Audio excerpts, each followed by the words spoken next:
трипка. Малко бунгалци.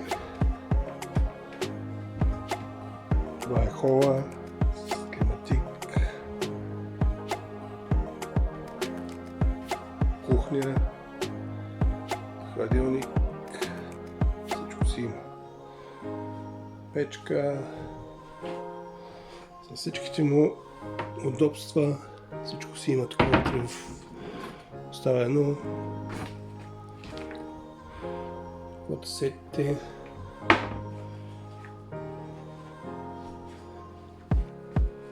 Спалня.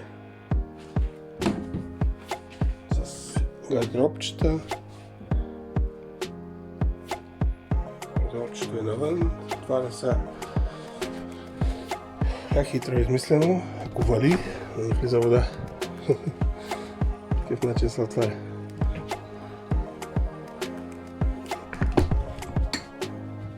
Са оставили хората одела.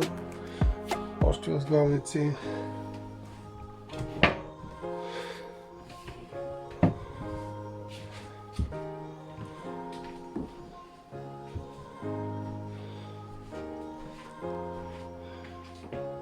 Втора спалня с 3 легла фактически.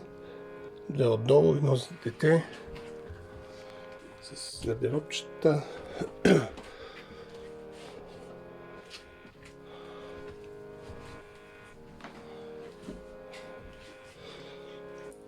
Баня. Душ кабина.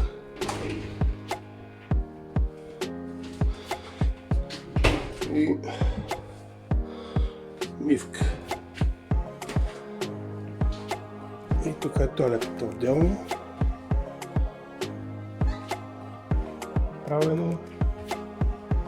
Тук е тераската с масичка. Голяма тераса, обширна.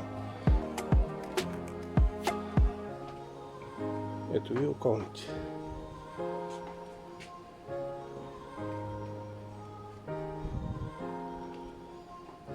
И активаш се пред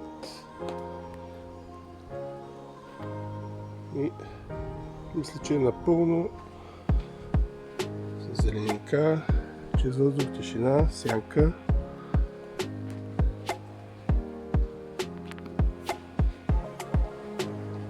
Как мислите? Смятате ли, че е по-лошо от хотел? Коментирайте.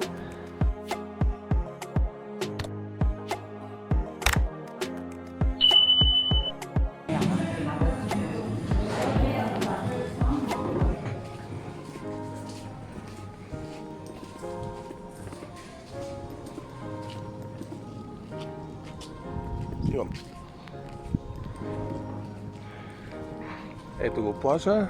Днеска малко денят не изпраща с облачно, ама шапек. Ето го басейна. Още не е отворил. След малко ще се покаже слънце, ще отвори.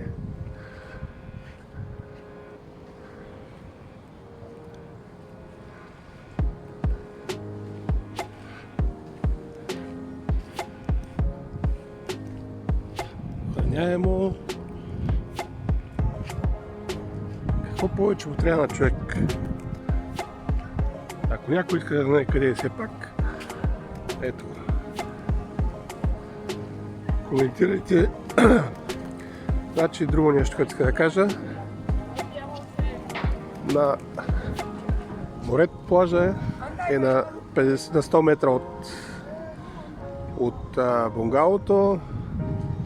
Тук ни е бара на 50 метра, ако си на хотел, където всички казват, че са първа линия на плажа. Аз се оказва, че са на 3 км. Малко сложно да отидеш на плаж, да се върнеш вкъщи, да си направиш малко почивка, после пак тук можеш да отидеш на плажа на 100 метра, да се прибереш. Днеска е малко доста вълнение. Хората си ловят рибка и си прекарахме чудесно. Просто не смятам, че на хотел имаш такова преживяване. Вечерта е тишина, птичките чурликат. Последния ден на изненада, но иначе беше времето перфектно. Ами, коментирайте, кажете какво мислите, къде е по-добре, хотел или бунгало. Другия вариант, палатка, но там вече отиваме на друго. Чао от мен. Искам да знам вашето мнение.